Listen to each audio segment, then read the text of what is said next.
सभापति महोदय, प्रतिदिन छोटी मोटी झड़पें होती रहती हैं। हमारी फौजें बड़े उत्साह से उनके मुकाबले में खड़ी हैं।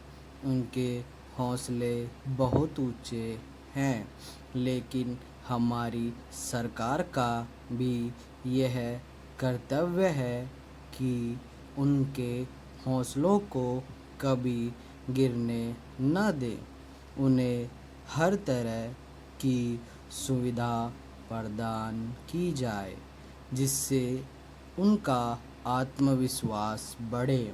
मैं मंत्री महोदय से अनुरोध करूंगा कि सरकार अपनी नीतियों के प्रचार का काम ठीक प्रकार से अपनी फौजों से करे। उनको अच्छे अच्छे हथियार दे।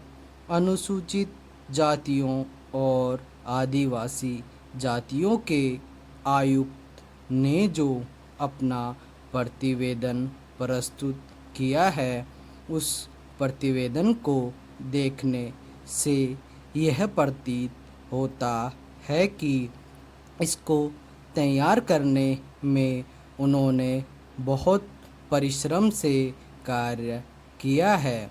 इसके लिए मैं उनको और उनके सहयोगियों को धन्यवाद देता हूँ, परंतु साथ ही साथ इस प्रतिवेदन के संबंध में कुछ आवश्यक निवेदन भी करना चाहता हूँ।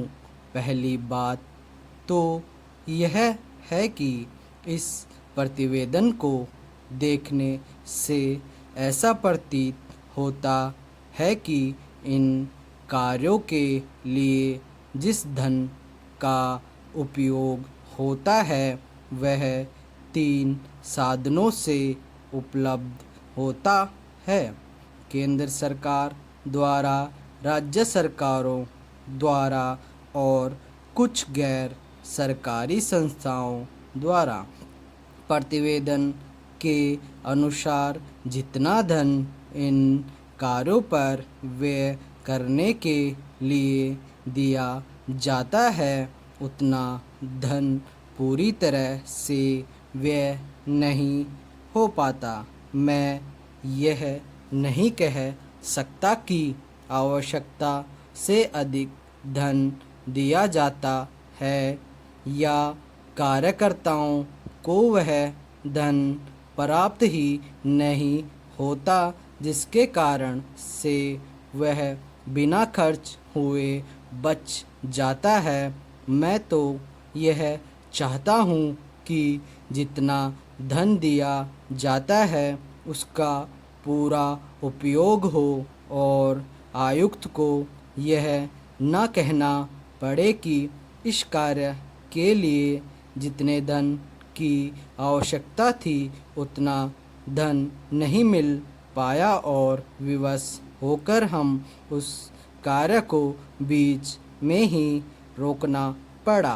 पैरा, जहाँ तक राज्य सरकारों का संबंध है, बहुत सी राज्य सरकारें अभी तक इस कार्य में असावधानी से काम ले रही हैं और इस कार्य को उपेक्षा की दृष्टि से देखती हैं।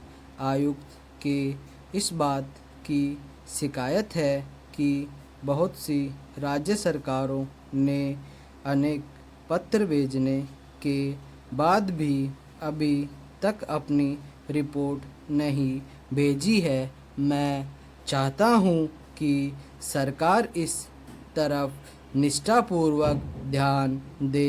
राज्य सरकारों पर दबाव डाला जाए कि वे इस दायित्व के प्रति सचेत हों और आयुक्त को उनके कार्य में पूरा सहयोग प्रदान करें।